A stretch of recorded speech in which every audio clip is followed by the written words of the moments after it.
And welcome to Hidden History Stories from the Secret City. I'm Keith McDaniel, along with my co-host Ray Smith. Good morning, Ray. Hi, Keith. How are you doing this morning? I'm good. I'm good. We've Hello. got this is a Saturday, the 26th of Right. August, and you've got some special guests in town today, don't you, Ray? I do. As a matter of fact, the crew members, surviving crew members of the USS Oak Ridge, Uh, which is a dry dock boat. It's a ship, mhm. but it is a dry dock for submarines and destroyers, and it was named for the city of Oak Ridge.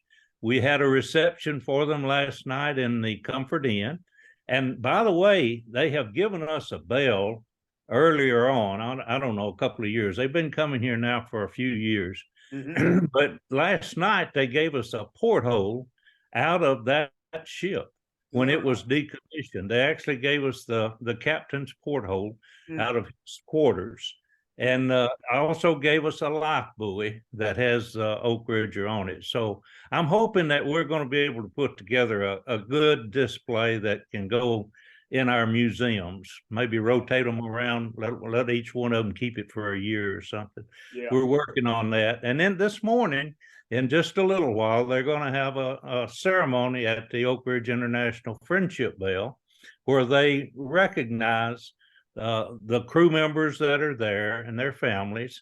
And we'll take pictures of them, of course. And then they ring the bell as they recognize those people who have been crew members but have departed. So it's a very, very solemn ceremony there at the bell. Sure. Going to Sure. happen later on this morning. Speaking of the bell, we just recently lost one of the key people uh, Yeah, that that made that bell happen. Can you speak to that for just a I, second? I can. Yeah, Shikeko Upaluri uh, just passed away within the past couple of months, and she and her husband Ram were instrumental. In fact, they are the ones that recommended the bell. They wanted something that would last thousands of years. Mhm. This is during the 50th anniversary of the city of Oak Ridge, and starting in 1993, and they had a committee of 50, and Shigeko and Ram recommended this 8,000 pound uh, bell, bronze bell, and it was selected by that committee. Then it was cast in Kyoto, Japan, and they shipped it from Japan to America. They shipped it on a Honda auto carrier ship, Yeah, and yeah, they just set it on there and brought it, and didn't cost anything to get it here. yeah, And it the original pavilion lasted 20 years, but began to rot because of the water yeah. damage. And now we've got it in a new cantilever design uh, location in the middle of AK Bissell Park. And the bell has become the icon of the city of Oak Ridge. So Shigeko really enjoyed that association with Oak Ridge. She was Japanese, Mhm. and but she helped to form the sister city program with the Japanese Naka, Japan. And just, I can well remember when they would bring Japanese students here, she would want me to meet her at the bell. And Yeah, I'd be down there, and then she would tell them that I'm the historian, and I'm going to tell the history of the bell. Well, she's interpreting for me. So I would say just a few words and stop. And then Shigeko would talk a long time. I mean, I know she was adding to what I was saying because I wasn't saying exactly what she wanted. But we had a deal. She could say anything I wanted to, or she wanted to, and it would be fine. So I really enjoyed knowing her, and we miss her, that's for yeah. sure. Well, today, Ray, we've got a special guest with us, We Eddie do. Recendez. Eddie is, gosh, I think I've known Eddie for what, maybe Mm, 8, 9, 10 years, something like that. 8, yeah, for like 8, Probably 8 years. yeah. Eddie, we called him Young Eddie. He's not. He's still young, but when he first started in the film world, in the video production world. He was really young, uh, but Eddie has he participated, I guess, just almost every year for the last 8 years or so in the Knoxville Film Festival, and Eddie has and he won awards, and you know he's done all kinds of things in that, and he has become one of the area's premier cinematographers and storytellers and filmmakers, even at a young age. So Eddie's got a special project about Oak Ridge that we wanted to have him on today to talk about. But first, Eddie, tell us a little bit about who you are, so people can kind of get to know you and kind of what you've done and how you've gotten to kind of where you are today.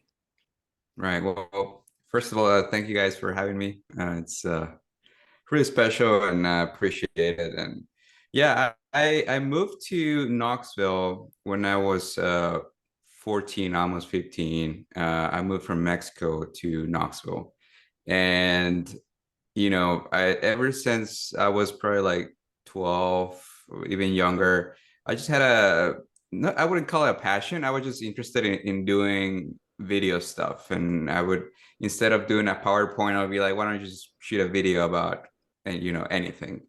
And that amplified once I came here, and I had access to a little more resources, and I was able to buy myself a 5D, a Canon 5D Mark II, which, you know, back in the day, it was like a really nice camera, and it kind of started this whole indie filmmaking era. And I started just doing short films with my friends, and it was just like school projects and stuff like that. And it just slowly became more and more of a passion. And then I came to find out about the Knoxville Film Festival, and we ended up, you know, doing a short film for the 7 day back in like 2015. And that just kind of sparked something, and I think we ended up winning like second place, which also helped just to motivate ourselves to like, okay, we can actually do this. I ended up going to Pelosipi for 2 years to study video production.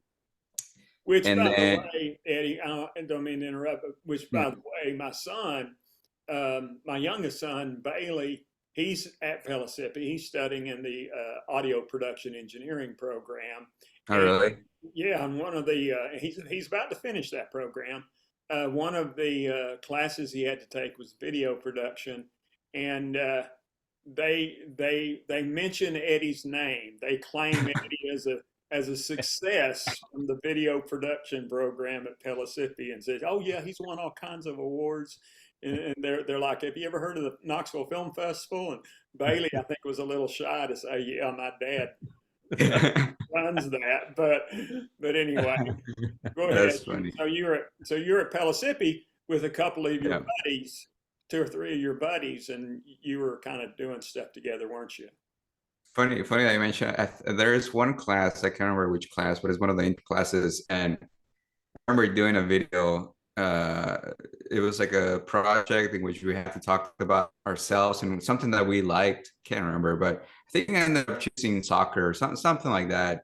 The cringiest videos that you can imagine. Like I would not want to watch it again, but the professor, I guess, really liked it, and I think to this day he still shows it like to the class whenever yeah, it's like, here's an example of something that you can do. And yeah, I've much rather not him having showing it, because it's like I said, it's probably really cringy. But yeah, it's funny that you mentioned that.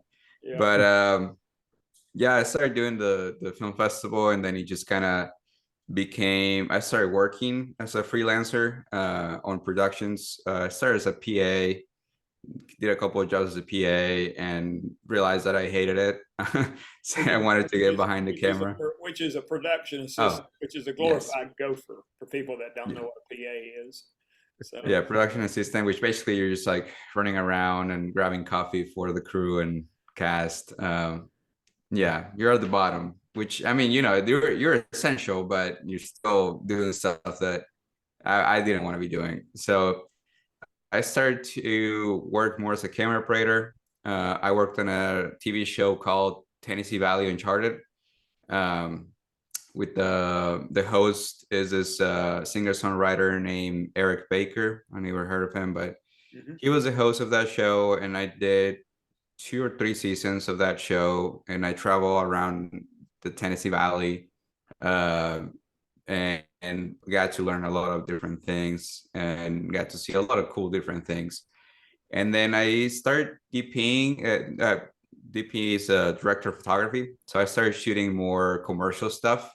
I feel like up to this point it was more like event capturing, more like reacting to things, rather than like lighting stuff. And I started doing more commercial stuff, and I thought that's what I want to be doing. I thought I wanted to be a cinematographer and just do that. And then I kind of came back. There was a moment where I realized that like I wasn't caring enough for like some of this project that I was working on, and I usually care a lot when it was like my own stuff.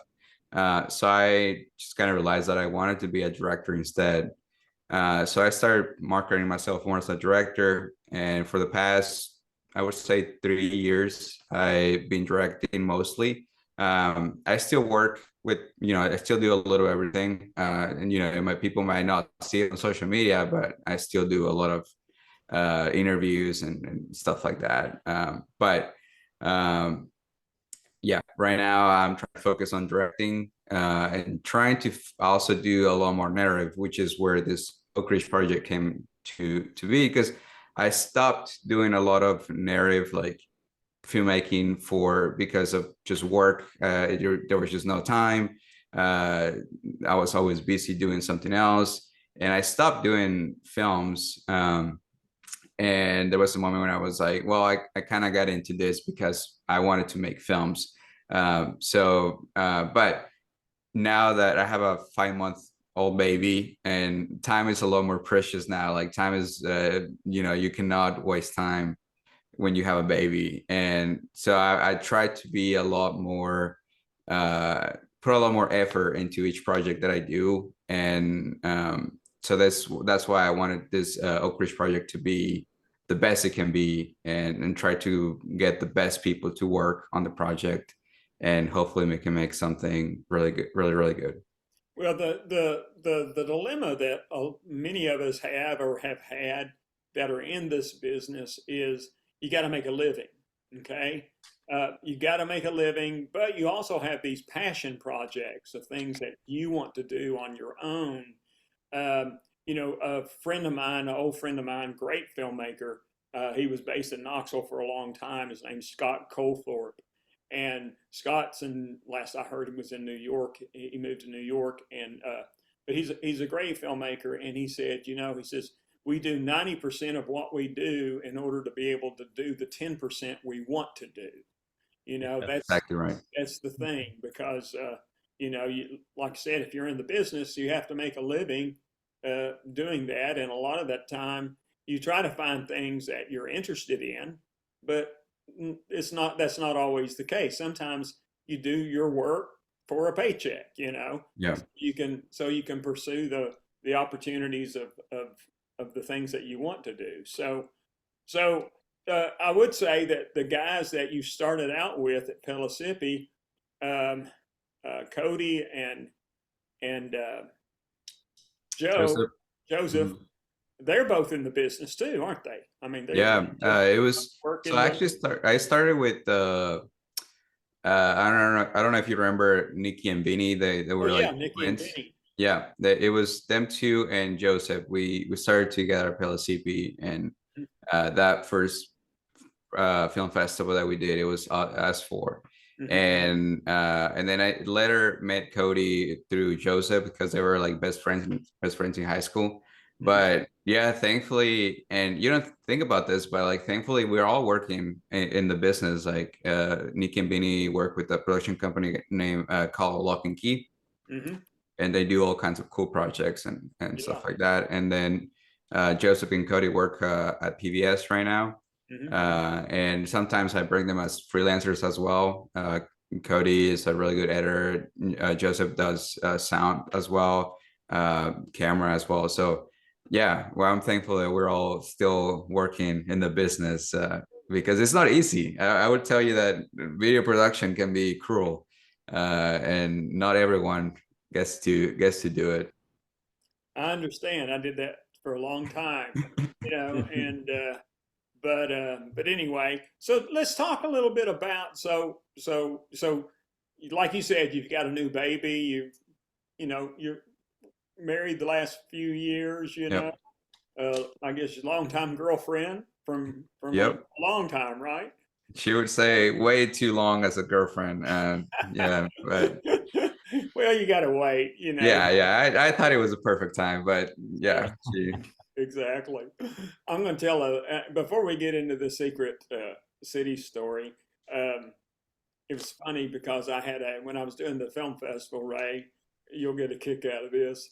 Uh, we this was 6-7 years ago, right after I had started losing a lot of my weight, and I had a podcast, and the guys were over here, and this was an audio podcast. They were over here in my office, and Eddie was one of my guests that day, and we were talking. They were because I'd lost a lot of weight, and they had, I think at that point, somebody said, "Well, how much weight have you lost?" I said, "I think I've lost about 115 pounds."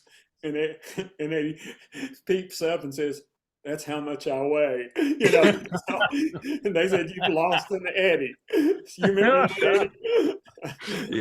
Yeah. But He anyway, lost Uh, it. I will tell you, I probably don't wait that anymore. Like anyway, all right. Tell us about this project. Is it you've done a trailer, which I think we may show here in a little bit. But how did what's it about, and how did this idea come to you, and who all's involved, and kind of what's your plans for it? Right. So I don't fully remember how I think I saw like a news article about a Calitrin girl. Not really sure what it was, but I remember it sparked an idea of like I was like, what is this? Like, who is this? I didn't really know much about it, and I started diving a little bit deeper into who were the Calitrin girls, what did they do, what was it for. So I knew Oak Ridge, developed the atomic bomb. I mean, they helped develop the atomic bomb, and I knew the basics of Oak Ridge, but I didn't really know much of the history and the people that worked there. So I started diving a little bit more into the history and who these people were and how they lived at the time. And I think at the time I reached out to Jamison Salsworth. Yep, you know him, probably one of the best filmmakers in town. Yeah, good friend of And mine. I think I reached out to him because I wanted to collaborate with him. And I remember we were tossing ideas, and I was like, well, I saw this like news article about this women that worked, Critch during during World War II. Will you want to do something related to that? And I think we're tossing some ideas, and he's like, I don't know, like he has a very defined style, and he wanted to do something else. And I Sure. think we ended up like, because of time and work, we ended up not doing anything. But that kind of stuck to me. I was like, I want to do something with this at some point. And then there was a time where I was just like, I want to make a feature film. Like that was the goal. And I had been talking about it for a long time, and I just hadn't done anything really. It was more of one of those things that you talk about, like, oh yeah, well, I'll make a feature film at some point. Sure. But like you were saying earlier, I was young back in the day. I wasn't getting any younger, and I was like, it's gonna become more and more difficult to make something like this the older I get. I feel like because again, you kind of don't really have the time to do it anymore. So I started developing like a basic idea of what I wanted to do with it. I started doing a lot of research. I listened to every interview that Ray has ever done. I watched your film. I started watching interviews from the Atomic Heritage website. I've probably seen every interview of every Carlton girl. And I just started developing like an idea. And I knew I wanted to make it more fiction, just because the more I learn about their history and their story is that either they didn't really know anything about what's going on, which was most of them, or they will never tell you that they knew, and or some of the stories are still classified probably. So I feel like there wasn't one single story that I felt was not dramatic in like because I mean everything that they did was dramatic, but there wasn't like someone in a specific that did something crazy. So I started thinking about just focusing more on building the world around that time. That was something that really interested me, just the way that they lived back in the day and what their life looked like, and living in secrecy and living in this world in which, like, if you said the wrong thing, you could just they will kick you out and you will stop working there. So and a lot of these girls were coming to Oak Ridge to find a husband because everyone else was like fighting overseas, and this was one of the only places that had men. So all that interested me because it's just such a big difference, I don't know, to the world today in which we live in the social media where like nothing is secret, everything is out, and it's just too much information. Back in the day when you have to keep it and as little as information as you can, like, you let them know, the better. That all really interested me, and I wanted to build the film around that world. And then I started playing around with the ideas of spies because there were a few spies in Oak Ridge. William, no, Klaus. George Koval was. Well, George Koval was another one, but the one that was in Oppenheimer. Klaus Fuchs. Yes. But he was out at Los Alamos. Yeah. But he was in Oak Ridge for a little bit, wasn't he? No? No, he never came to Oak Ridge. For some reason, I read somewhere that he was here for like a couple of months and then transferred to Los Alamos. No, that's Frank Oppenheimer's brother. Frank Oppenheimer, who is Robert's brother. He was here and then went to Los Alamos. But I don't have any record of Klaus Fuchs ever being in Oak Ridge. Weird. Of course, you're doing fiction. You can put him here if you want to. Yeah, I can put him in here if I want. But no, then I discovered George Koval, which I feel like even though he was probably one of the biggest spies and one of the ones that ended up leaking the most information, people don't really know about him. I read a book called The Sleeper Agent, I think, which is Anne Hagedorn's book. Yes. And his story is pretty crazy, and so I started thinking more of him as one of the characters in the film, but as at the same time still he was the inspiration for the character, but I didn't want him to be specifically him because I wanted to pull from other spies and kind of what I made a fiction character that was based in all of these spies. But I knew that the main character was going to be a Calitran girl, so I really wanted to show how the girls lived at the time and how they would work at the plant. And I also wanted to explore a little bit of like the moral dilemma that they had after they found out what they were working on. Because and if you've seen Oppenheimer, they kind of go into this a little bit of like,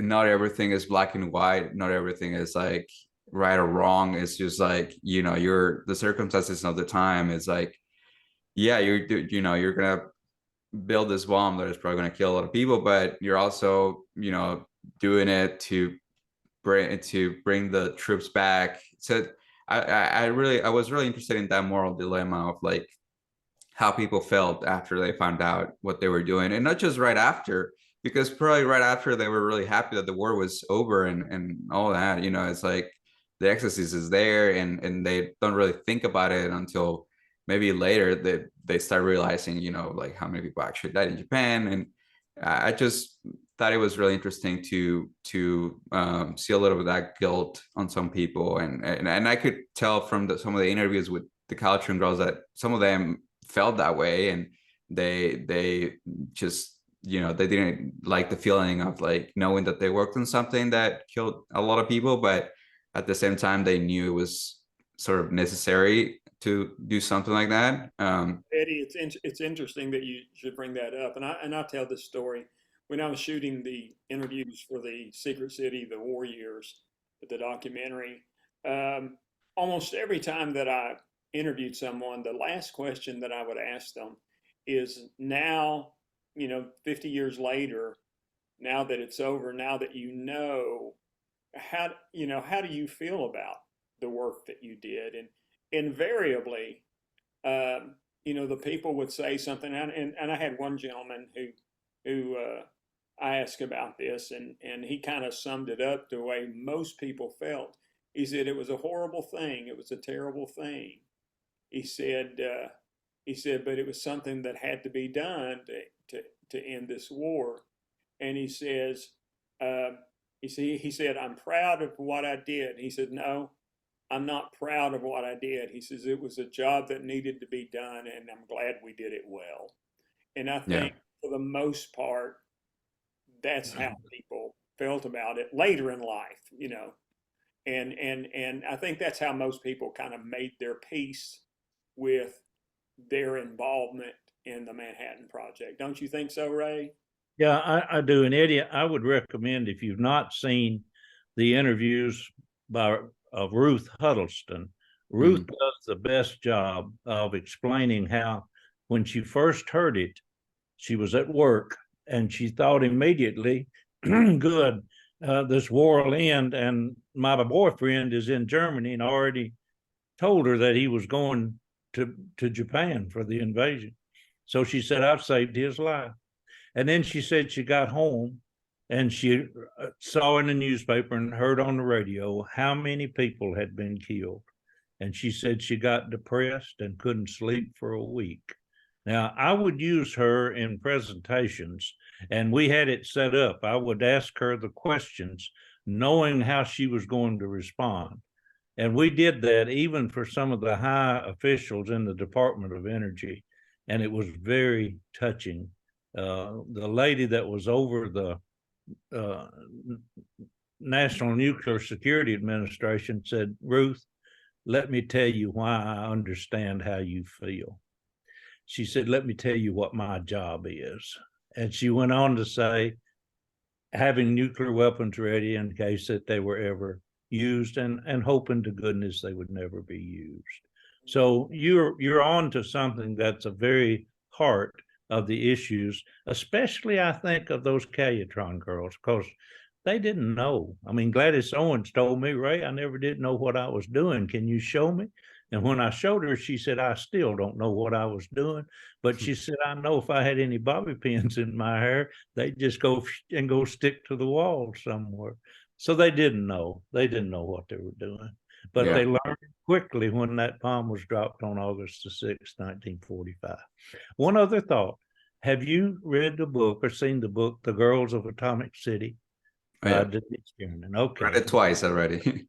I think that's the best resource I could recommend for you, because Denise did a wonderful job in capturing not only the story of several of the women, about 12 of them, I think, but she included a lot of the scientific information in there and a lot of what was actually going on during the Manhattan Project, and did a good job of it. Oh yeah, I remember, I think it was chapter 5. I go back to it often because it was the chapter in which he explained the best of how people lived back in the day, and how the way the situation, like, not so much of like their backstory or what they did after. It was like, I remember that chapter was like, this is how they lived, this is how they moved from their apartment to the plant, this is how many people would live in an apartment complex, how many people would live in the houses. And she did a really good job at explaining just the life back in the day, which I feel like there is a lot of information, but at the same time, there is not, like, I feel like yes, to like the basics of like how they lived, there's a lot of information, but like once you start writing a script and you got to think about every single little detail of like how many, for an example, yeah, like how many girls lived in one bathroom.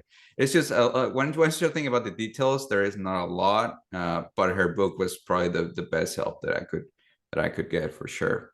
So Eddie, so you had this you had this idea. You started doing all this research, and then have you written a script? I mean, is your script complete? Is it uh yeah, where are you there? So I wanted to have a trailer, a Mhm. short film, and the script to be able to like pitch it to investors and pitch it to whoever. Yeah, I started writing a script, and I think I got to like 30 pages, and it just kept changing. Like I feel like I would write something and then hit a wall of like, okay, this is because I wanted, even though it was fiction, I wanted to make something that could have happened, even if it didn't. Like I wanted to feel like something that could actually happen and not just make some action movie spy, that's something that was unrealistic. I wanted to make like I wanted someone that maybe lived there at the time to watch it and be like, yeah, like that could have actually happened. Like that was how our life was. And even if I didn't experience it, that was something that, one of us could have. sure. So I would get to a point where it was just like, okay, I'm here. And then it'll be like, no, this could not have, this is not realistic. And then I would start over again. And then I started working on a short film as well. I wanted to make either something that was part like a scene from the feature, or just make something completely different that was in the same world, but it was not related it was not tied to the main story of the feature. Mhm. And then as you know, Kurt started his festival as well, and he had the 8-minute pitch challenge, and I thought it was a good opportunity to make the short. So I started working on this short, and it's mostly about that, about the guilt of someone knowing about the bomb and not being able to stop it. It kind of revolves around that. Um, so I got that script done for the short film. I've been working on it for a couple of weeks now, and I'm in the process right now of casting. Well, I've got 3 out of 4 actors that I need ready, and like I said, I've tried my best of getting like good like actors that are working professionals as well. So I want to, make the story as best it can be. And I'm getting together a team that I worked with in the trailer. I work with a DP, director of photography named Adam Chapman, who is one of the best talented DPs around town. And he shot the trailer. And I'm working with a couple other people, and I'm honestly really excited. We shoot in 2 weeks, I think the 8th and the 10th. So what this is, Ray, what this is of course, I ran the Knoxville Film Festival for 19 years, and last year after it was over, I decided to step away from it. And Kurt Willis, who is the film commissioner for Knoxville, he works with Visit Knoxville, and his job is to bring in motion pictures and to develop talent and things such as that. Well, Visit Knoxville and Regal have now partnered to start a new film festival called Film Fest Knox. And in the spirit of a timed competition, which I had the 7-day shootout and the Tennessee 10 Best of the Best Filmmaking Challenge, they have created something called the elevator pitch. And basically, you're going to shoot a short film that kind of represents the idea for a feature, and then the winners of that elevator pitch are going to be mentored by professionals in the industry and in lots of different ways, fundraising, development of the project, things such as that. So that's what Eddie is Good. participating in now for the elevator pitch competition. So I'm glad. I didn't know that you were doing that. Yeah. I'm glad that it's taken that direction. So you're creating an 8-minute short about an 8-minute short. Is it going to be, like you said, is it going to be a kind of a separate entity? Is it going to be something that's a part of the feature film? No, yeah, it's gonna be its own thing. Just because I am not, even though I've got a general idea of what the feature is gonna look like, it just keeps changing every day. Every day, I learn a new piece of information that I'm like, oh, this is great. Like I'm gonna include it in here, and then I start writing it, and then like I said, I run into a wall, and then I start again. So even though I have the general idea, I don't want to get married to like put something in the short that I might end up changing. So I had a couple of different ideas for the short, and one of them was do a short about people that were kicked out of their land when they started building Oak Ridge. Like that was one of my ideas, and honestly, that's kind of how I'm gonna start the feature. I want to start. Well, first thing I want to have is start on black, and then a text of John Hendricks' prophecy. Yes. And then I start with the scene in which a government official goes and basically kicks out one of the farmers that lived in Oak Ridge, and then we can start from there. But so that was one of the ideas that I had for the short, and then I also had an idea to make a short way down the road to a Calentron girl when she is like 65, 70, 80 years old. Sort of like a Titanic type of thing where like, you know, you show her older and then come back. That was another idea I had, but also I might use it for the feature. I'm still not really sure, but I also love that idea. That was inspired by, I cannot remember which one it was that her granddaughter had a homework, and That's Ruth Huddleston. Ruth, yes. So I thought that was something really interesting and a good way to introduce this character. And then I ended up going with a separate thing, which I mean I don't want to say too much about it yet, but it's about more of like a scientist perspective. Yeah, like it's more of like if what their world looked like at the time as well, and what because they some of them didn't know what was happening. Let me make a suggestion. Mhm. If you look into what was happening here in Oak Ridge after the test out at Trinity, several of the scientists here signed a letter that went up to the Secretary Stimson, asking that the bomb not be used and that it be tested or not tested, demonstrated. Yeah. That letter never got to President Truman until later, if he saw it, but they stopped it. But you can find a copy of that online. And the idea that some of the scientists did know exactly what they were doing. Now, not only here, Los Alamos had them, and they had them up in Chicago as well, and at Columbia. There were a lot of people that knew what had been created was terrible. Yeah.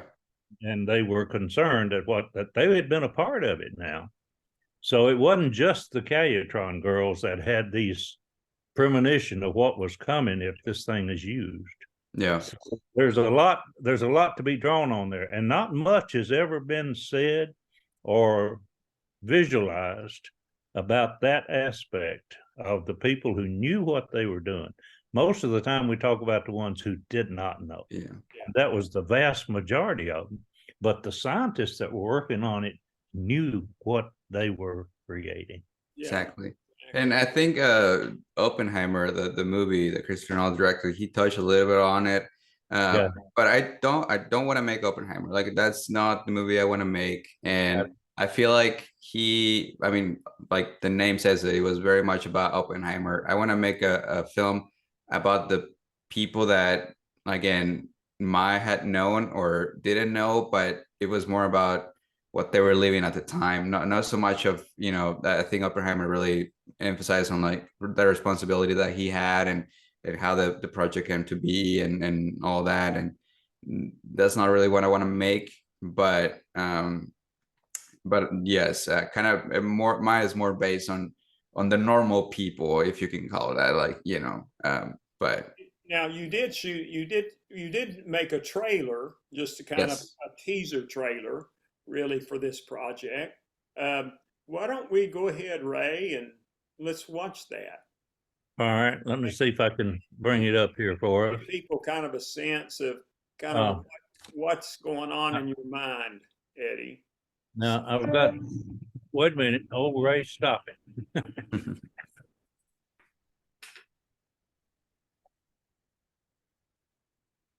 All right, there's one of those mistakes, Keith. But hold on, I will get it. That's Let me fine. come back. Let me come back to the Zoom. Go down to share my screen.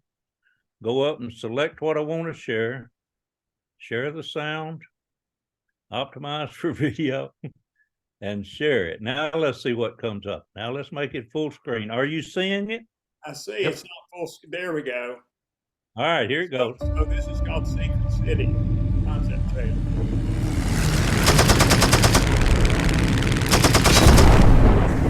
Break the secret fire. We're on fire. We're going down. Mayday, mayday, mayday.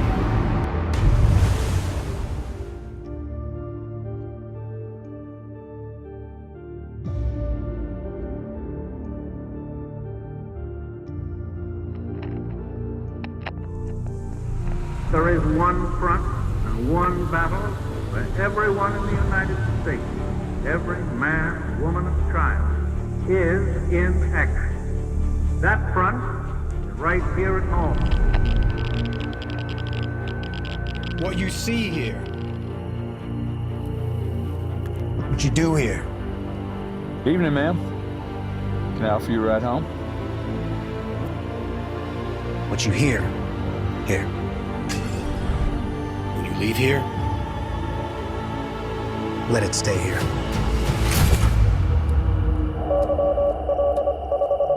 You ever wonder what we actually do there?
Wow, that's pretty Neat. impressive. That is neat. That's pretty impressive. It- So, well, I mean, I'm so glad we were able to have you on here, Eddie, and talk about this project. And we want to wish you luck on the elevator pitch competition, and hopefully Thank you. you'll be one of the ones that are chosen to let some folks that are in the business help you develop this concept and raise the money that you need. I imagine it's going to be, substantial. Uh, but yeah. but anyway, and we just want to wish you good luck with it for sure. I appreciate you guys helping. Also, I know like you guys have offered like if I need any help with historic facts and stuff like that. So I really appreciate that because it really is. Like I said, sometimes I write something. I'm like, I don't know if this could actually had happened. So just running it by you guys, it kind of helps and to let me know like, oh yeah, this could actually happen. This Well, no. there's a difference. I mean, there's a difference between, like you said, Oppenheimer and this, because Oppenheimer is based on, I guess, historically accurate, and documentaries are based on, historically accurate information, whereas a narrative film, even though it's a real historical location and historical story, you have what we call cinematic freedom to be able to tell the story in such a way that's going to engage audiences. It's interesting. I was listening to a video or watching a video a few months ago, and Ken Burns, the great documentary filmmaker, historical documentary filmmaker Ken Burns, he was talking about the way he tells stories. And he says, he said, Steven Spielberg and he says, we go about making films exactly the same way. He said, as far as technique and storytelling and things such as that, he said, the only difference is I don't have the luxury of making stuff up. So there is a freedom to be a storyteller in narrative films that are not specifically tied to a definitive story and trying to keep that history intact. So good luck with it, and we're anxious to see where this goes. Appreciate it. Thank you. Ray? And anxious to help whenever you need it. You just let me know, okay? Absolutely. Thank you so much. Absolutely.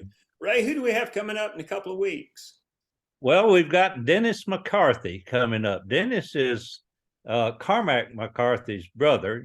Cormac just passed away within the last several months. But we had arranged this with Dennis long before that. Dennis actually came to Oak Ridge, and I took him inside Y12. And what he was doing, I took him actually into the Calutrons in Beta 3. And he was doing research for his brother Cormac on the book that was just published, The Passenger and a companion book. And Oak Ridge is included in those books. And it came from Dennis's involvement here and photographs that we provided him that he gave to Cormac, and he used it to write it into the last books that were published. Sure. But also Dennis has written his own book. It's called The Gospel According to Billy the Kid. And I think we're going to really enjoy talking to Dennis primarily about his book. And I believe he's working on another one now. So Fanny and I were able to have a lunch with Dennis and his wife out in Santa Fe when we were out there a few years ago, and got to know them well. And Dennis and I've stayed in touch since he was here, and I took him into Y12. So he's agreed to be on our program next, and we'll enjoy talking with Dennis McCarthy. All right, sounds good. And then once again, Eddie, thank you for taking time to share with us, and good luck with everything. No, thank you guys. Yep. And folks, we'll be back in a couple more weeks with another Hidden History Stories from the Secret City. Thanks for watching.